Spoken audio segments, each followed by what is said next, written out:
Baca lagi. Kawan-kawan baca dimanapun Anda berada. Siapkan posisi nyaman, fokuskan pendengaran, mari baca teks dan suara.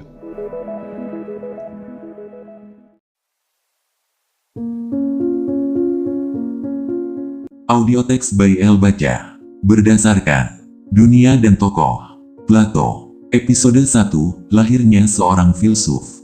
Pembuka, di kota yang retak, tumbuh sebuah jiwa mencari keabadian. Bayangkan sebuah pagi di Athena, sekitar 428 sebelum Masehi. Matahari naik perlahan di balik bukit-bukit Attika, membangunkan kota yang masih letih setelah perang yang tak kunjung usai. Di jalan-jalan sempit berdebu, para pedagang membuka kios mereka sambil saling bertukar kabar tentang siapa yang mati tadi malam, siapa yang bertahan, dan siapa yang hilang di balik kabut peperangan. Di tengah kota yang rapuh inilah seorang bayi lahir dari keluarga terpandang. Kelak ia tumbuh bukan menjadi jenderal, bukan negarawan, melainkan suara yang abadi, sebuah gema yang bertahan lebih lama daripada bangunan-bangunan marmer yang kala itu dianggap kekal. Namanya Platon, atau yang kita kenal sebagai Plato. Kawan, kisah Plato tidak hanya lahir dari kesunyian pemikiran, tetapi juga dari luka sejarah. Filsafatnya tumbuh dari reruntuhan, dari ketidakpastian, dari rasa kehilangan. Dan mungkin, di sini kita akan menemukan sesuatu yang akrab bagi kehidupan kita sendiri, bahwa seringkali, kebijaksanaan lahir justru ketika dunia di sekitar kita retak. Keluarga darah biru, namun hati yang gelisah. Plato berasal dari keluarga aristokrat Athena, keluarga yang memiliki hubungan dengan raja-raja kuno. Ibunya, Phryxian, berasal dari garis keturunan Solon, salah satu tokoh besar yang membangun tatanan hukum Athena. Ayahnya, Ariston, adalah seorang bangsawan terpandang yang mengajari anak-anaknya tentang kehormatan, kedisiplinan, dan keberanian.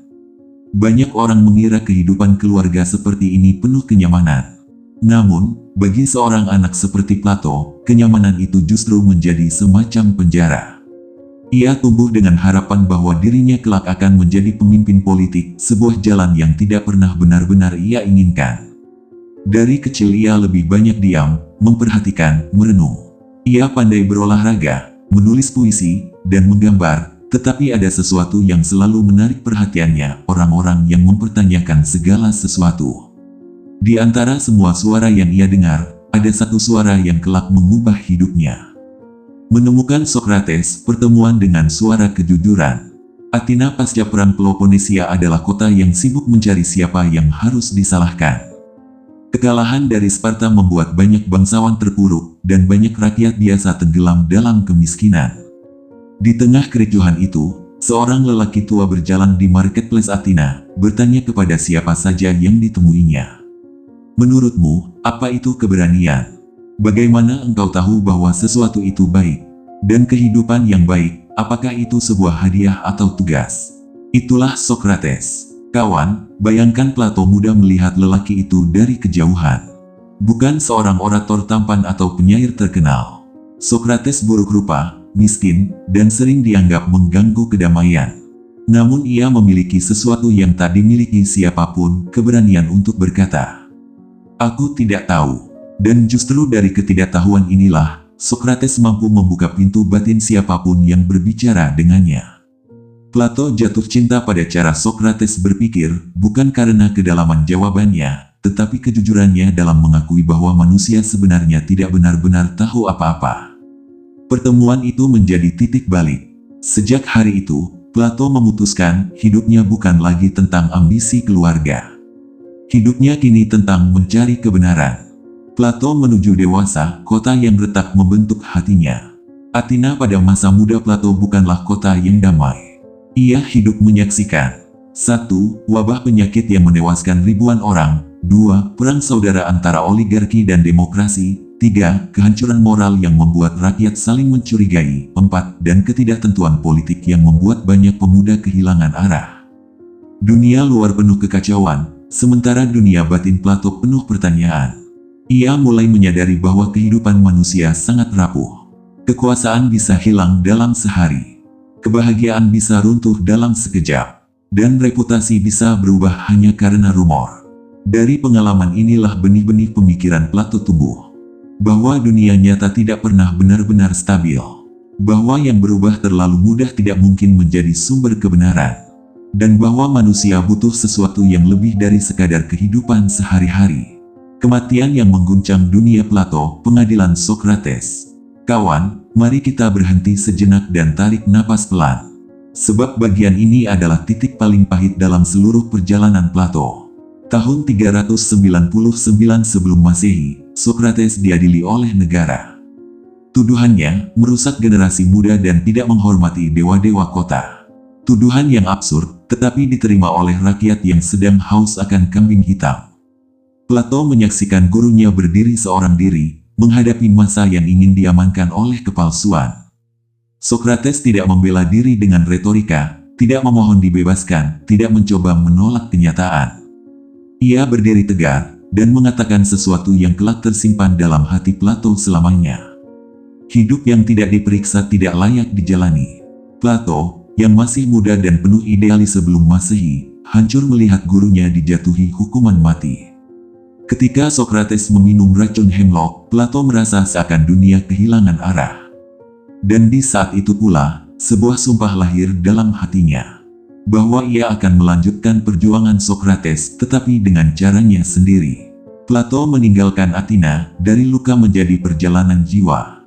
Setelah kematian Sokrates, Plato tidak bisa tinggal di Athena. Kota itu terlalu penuh kenangan, terlalu penuh luka. Ia merasa dikhianati oleh tanah kelahirannya sendiri. Maka ia pergi, mengembara ke berbagai negeri, mencari tempat di mana ia dapat menyembuhkan dirinya. Perjalanannya membawa ia ke Megara, Kyrenaica, Mesir, Italia Selatan, dan Sisilia. Ia belajar matematika, astronomi, agama Mesir, politik Italia Selatan, dan budaya-budaya dunia yang berbeda. Perjalanan ini tidak hanya memperluas wawasannya, tetapi juga memperdalam keresahan utamanya. Mengapa manusia begitu sering salah dalam memilih pemimpin dan membangun masyarakat? Plato mulai menulis dari duka menjadi filsafat. Kawan, ada momen tertentu dalam hidup seorang manusia ketika duka berubah menjadi penciptaan. Itulah yang terjadi pada Plato. Ia mulai menulis dialog-dialog filsafat bukan sebagai karya akademik, tetapi sebagai monumen untuk gurunya.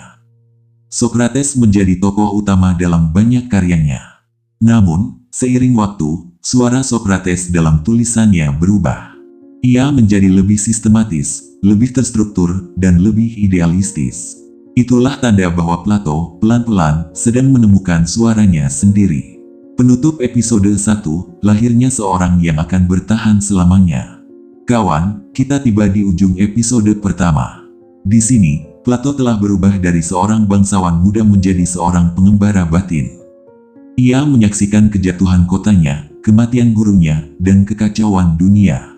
Namun dari retakan-retakan itu tumbuh sebuah keyakinan bahwa kehidupan manusia membutuhkan sesuatu yang lebih tinggi, lebih terang, lebih abadi daripada apa yang kita lihat.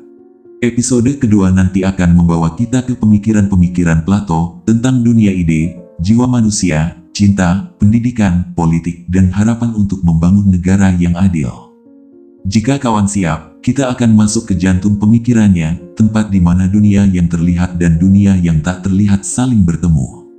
Episode 2, Dunia Ide dan Gua-Gua Manusia. Ketika Plato menggenggam cahaya di tengah kegelapan. Setelah bertahun-tahun mengembara, Plato pulang ke Athena membawa sesuatu yang tidak dapat dihitung, kesadaran bahwa dunia yang ia tinggalkan dulu adalah bayangan, bukan sumber kebenaran. Ia kembali bukan sebagai pemuda yang terluka, tetapi sebagai seseorang yang telah melihat bahwa kehidupan tanpa arah dapat menghancurkan bangsa, bahkan jiwa. Maka ia bertanya, jika dunia ini penuh perubahan, di manakah kebenaran tinggal? Jika manusia mudah terombang-ambing, kepada apa mereka harus berpegang? Pertanyaan itu membuka pintu menuju dunia ide. Dunia ide, rumah bagi segala yang tidak bisa dirusak. Kawan, mari kita perlahan naik ke dataran pemikiran Plato yang paling terkenal, dunia ide. Menurut Plato, segala sesuatu yang kita lihat di dunia ini hanyalah bayangan. Kebaikan memiliki bentuk ideal. Keindahan memiliki bentuk ideal. Keadilan memiliki bentuk ideal. Namun dunia sehari-hari hanya menampilkan cerminan yang kabur. Ia memberikan gambaran sederhana. 1. Kursi yang kita duduki dapat rusak, tetapi ide tentang kursi tidak. 2. Manusia dapat berubah-ubah, tetapi ide tentang kebaikan tetap. Dunia ide bukan dunia fisik. Ia adalah dunia tujuan, dunia standar, dunia esensi. Dan bagi Plato, manusia tidak akan pernah benar-benar bahagia jika hidup hanya mengejar bayangan tanpa mengerti bentuk aslinya. Sinkronisasi dengan abad sekarang. Menariknya, kawan, jika kita duduk di abad ke-21 dan melihat ke sekeliling, justru dunia modern semakin membuat gagasan ini terasa nyata. Hari ini, 1. Kecantikan ada dalam filter, bukan wajah asli. 2. Kebenaran ada dalam narasi digital, bukan fakta. 3. Reputasi seseorang hidup di media sosial, bukan dunia nyata. Manusia modern tidak lagi hidup dalam satu gua, tetapi dalam ribuan gua, target harian, algoritma, tren, opini publik. Dan mungkin, jika Plato hidup sekarang, ia akan berkata, "Kalian hidup dalam bayangan yang lebih halus daripada bayangan zamanku." Alegori gua, cermin abadi bagi manusia digital. Plato menggambarkan manusia seperti tahanan yang hidup di dalam gua, hanya melihat bayangan di dinding. Mereka mengira itu kenyataan. Tetapi ketika salah satu dari mereka berhasil keluar dan melihat dunia luar, ia memahami bahwa bayangan itu bukanlah apa-apa dibandingkan cahaya matahari. Alegori gua ini, kawan, tidak hanya sebuah cerita tentang kebodohan. Ia adalah kisah tentang perlawanan terhadap kenyamanan. Karena keluar dari gua berarti 1. Meninggalkan kebiasaan. 2. Mempertanyakan keyakinan. 3. Dan bersedia menerima bahwa kita mungkin telah keliru sepanjang hidup. Hari ini, gua Plato hadir dalam bentuk 1. Ruang gema media sosial. 2. Realitas virtual. 3. Identitas yang dibangun dari foto dan caption. 4. Algoritma yang mempersempit cara kita melihat dunia. Seseorang bisa hidup bertahun-tahun di dalam feed media sosialnya tanpa pernah menyadari bahwa apa yang ia lihat bukanlah dunia, melainkan pilihan yang dipilihkan oleh sistem. Dalam konteks seperti ini, alegori gua bukanlah perumpamaan kuno. Ia adalah peringatan modern. Jiwa manusia, kereta bersayap yang menuju kebaikan. Menurut Plato, jiwa manusia bukan sekadar tubuh yang berpikir. Ia adalah kereta bersayap yang ditarik oleh dua kuda. 1. Satu hitam, penuh nafsu dan dorongan tak terarah. 2. Satu putih, penuh kehormatan dan hasrat untuk melakukan kebaikan. Kedua kuda itu selalu bertarung.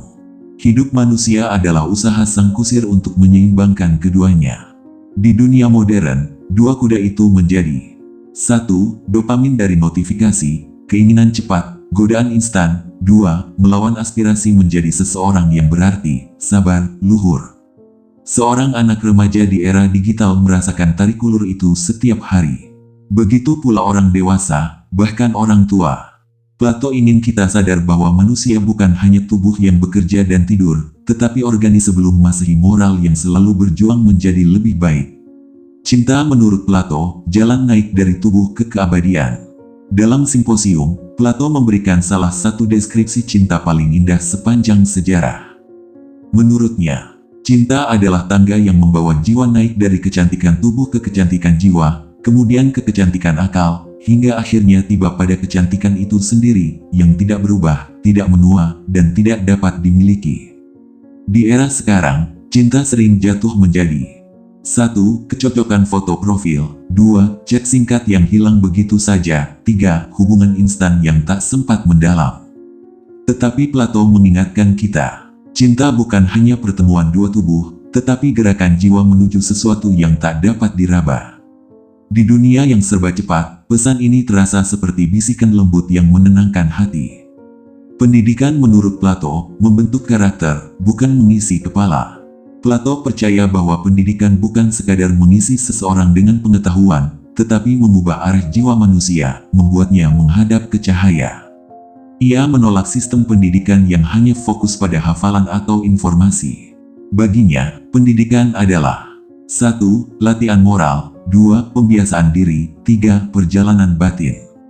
Dalam dunia modern yang penuh informasi, manusia sering terjebak dalam kecerdasan yang dangkal. 1.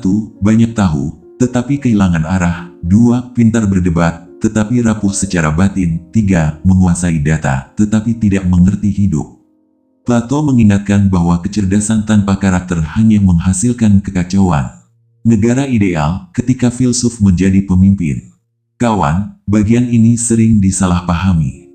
Plato bukan sedang menawarkan diktator cerdas. Ia sedang menunjukkan satu hal, pemimpin harus lebih mencintai kebenaran daripada kekuasaan. Dalam negara yang ideal menurut Plato, 1. Yang memimpin adalah orang yang tidak menginginkan jabatan. 2. Yang memerintah bukan yang ambisius tetapi yang bijaksana. 3. Yang berkuasa adalah mereka yang telah mendidik jiwanya. Di dunia modern, dengan politik populis, kampanye digital, dan pencitraan, gagasan Plato terasa seperti sebuah kritik tajam. Kekuasaan harus jatuh kepada mereka yang paling tidak menginginkannya. Betapa sulitnya itu, ya kawan. Tetapi justru karena sulit itulah pemikiran Plato tetap penting. Plato dan zaman ini, refleksi singkat. Jika Plato muncul hari ini, ia mungkin akan berkata, 1. Kalian memiliki teknologi, tetapi kehilangan arah. 2. Kalian kaya informasi, tetapi miskin kebijaksanaan. 3. Kalian hidup dalam jaringan, tetapi terasing dari diri sendiri. 4. Kalian menciptakan dunia digital yang rumit, tetapi lupa bertanya apa makna dari semuanya. Penutup episode 2, Cahaya yang Menuntun. Kita menutup episode ini dengan satu kesadaran, bahwa Plato tidak hanya berbicara kepada bangsanya, tetapi kepada manusia di segala zaman. Kita semua hidup dalam gua kita masing-masing. Kita semua memanjat tangga cinta. Kita semua berusaha menjaga keseimbangan jiwa. Dan kita semua mencari cahaya yang tidak menyilaukan, tetapi menuntun. Episode 3, Warisan Tanpa Akhir. Pembuka, cahaya yang tidak pernah padam. Bayangkan, kawan, seorang lelaki tua berjalan perlahan melewati taman akademia.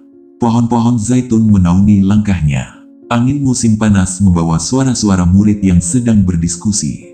Ada sesuatu pada lelaki itu, kelelahan yang lembut, keteguhan yang mendalam, dan sorot mata seorang yang telah memikul beban zaman.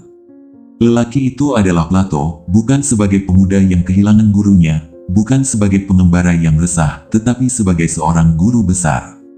Seorang pendidik, seorang pewaris dan sekaligus pencetak warisan baru. Dari taman kecil sederhana ini, lahir sesuatu yang akan menjadi model universitas di seluruh dunia. Akademia, rumah bagi jiwa-jiwa yang ingin bangkit. Tahun 387 sebelum Masehi, Plato mendirikan Akademia, sekolah filsafat pertama dalam sejarah dunia. Tetapi ini bukan sekolah seperti yang kita kenal. Tidak ada ruang kelas kaku. Tidak ada ujian tertulis. Tidak ada kurikulum baku. Yang ada adalah 1. Diskusi. 2. Berjalan bersama. 3. Pertukaran ide. 4. Pembentukan karakter. 5. Dan pertanyaan-pertanyaan yang mendalam. Plato membangun akademia bukan sebagai tempat mencari pekerjaan, tetapi tempat mencari arah. Bagi Plato, pendidikan adalah upaya memutar jiwa manusia agar menghadap cahaya. Lihatlah universitas-universitas hari ini, kawan. Gedung-gedungnya megah, peralatannya modern, tetapi seringkali sesuatu hilang. Jiwa untuk merenung, keberanian untuk mempertanyakan, dan kemampuan untuk menuntun manusia menemukan maknanya. Plato mengingatkan kita bahwa pendidikan adalah perjalanan batin, bukan sekadar persiapan karir. Karya-karya Plato, Surat Cinta Bagi Kebenaran. Plato menulis tidak seperti ilmuwan yang dingin. Ia menulis seperti seorang seniman, seorang penyair yang memahat ide menjadi cerita. Ia memilih bentuk dialog agar pembaca selalu ikut berpikir, bukan hanya menerima. Beberapa karyanya yang paling terkenal. 1. Republika Politeia, cita-cita tentang negara yang adil. 2. Simposium, hakikat cinta sebagai tangga menuju keabadian. 3. Phaedrus, jiwa dan keindahan. 4. Phaedo, kematian Sokrates dan keabadian jiwa. 5. Theaetetus, pembahasan tentang pengetahuan. 6. Timaeus, kosmologi dan asal-usul dunia. Plato tidak hanya menulis filsafat. Ia menulis kehidupan. Ia menulis untuk murid-muridnya, tetapi juga untuk kita, manusia 2000 tahun kemudian yang masih bertanya tentang arti hidup. Plato dan Aristoteles, dua bintang di satu langit. Dari akademia lahirlah murid yang akan menantangnya tanpa henti. Aristoteles. Di sini, kawan, kita melihat salah satu momen paling indah dalam sejarah intelektual manusia. Seorang murid yang mengagumi gurunya, tetapi tidak takut untuk berbeda. Plato berkata, kebenaran berada di dunia ide. Aristoteles menjawab, tidak, kebenaran berada dalam dunia nyata. Plato berkata, sifat keadilan ditemukan dalam bentuk idealnya. Aristoteles menyanggah, keadilan ditemukan dalam praktik kehidupan sehari-hari. Keduanya bukan musuh, tetapi dua kutub pemikiran yang membentuk sebagian besar tradisi intelektual dunia. Tanpa Plato, Aristoteles tidak pernah lahir sebagai Aristoteles. Tanpa Aristoteles, pemikiran Plato tidak pernah mendapat tanjakan yang menajamkan. Mereka adalah matahari dan bulan, dua cahaya berbeda yang menerangi satu langit yang sama. Pengaruh Plato di zaman kuno hingga Renaissance. Setelah Plato wafat, akademia bertahan hampir 900 tahun, lebih lama dari banyak kerajaan. Murid-muridnya menyebarkan gagasan ke seluruh dunia, ke Asia Kecil, ke Mesir, ke Roma. Filsafat Neoplatoni sebelum Masehi lahir, membawa gagasannya ke dalam agama-agama besar. 1. Kristen, 2. Islam, 3. Yudaisme. Bahkan ketika Eropa memasuki abad ke-8, pemikiran Plato bertahan melalui para filsuf muslim seperti Al-Farabi dan Ibnu Sina, serta para ilmuwan dalam dunia Arab yang meneruskan tradisi intelektual Yunani. Ketika Renaissance tiba, karya-karya Plato kembali dibaca oleh para pemikir hebat. Marsilio Ficino, Leonardo da Vinci, Michelangelo. Kawan, sulit membayangkan dunia modern tanpa Plato. Ia bukan hanya akar filsafat barat, ia adalah salah satu akar peradaban manusia. Plato dan abad ke-21, bayangan baru, gua baru, harapan baru. Mari kita duduk sejenak dan melihat sekitar. Manusia modern hidup dengan teknologi yang tidak pernah dibayangkan oleh Plato. 1. Mobil tanpa pengemudi. 2. Kecerdasan buatan. 3. Dunia digital. 4. Media sosial. 5. Perang informasi. 6. Realitas virtual. Namun, anehnya, pertanyaan yang Plato ajukan masih sama relevannya. 1. Apa itu kebenaran? Di era hoaks dan algoritma, pertanyaan ini menjadi krisis global. 2. Apa itu keadilan? Dunia yang semakin terhubung membuat ketidakadilan semakin terlihat. 3. Apa yang membuat manusia bahagia? Meskipun teknologi berkembang pesat, banyak orang merasa kosong. 4. Bagaimana jiwa membentuk karakter? Dunia modern memudahkan ketergelinciran moral. 5. Siapa yang layak memimpin? Di tengah politik populis sebelum Masehi, jawabannya semakin kabur. Plato juga akan bertanya kepada kita, apakah kalian sedang maju, atau hanya berlari dalam gelap? Akhir hidup Plato ketika cahaya menjadi warisan. Tidak ada catatan pasti bagaimana Plato wafat. Beberapa cerita mengatakan ia meninggal dalam tidur, di usia sekitar 80 tahun, usia panjang pada masanya. Yang lain mengatakan ia wafat setelah menghadiri pesta pernikahan muridnya. Namun, apapun ceritanya, satu hal pasti. Plato pergi dengan tenang, seolah ia telah menepati janji kepada Socrates.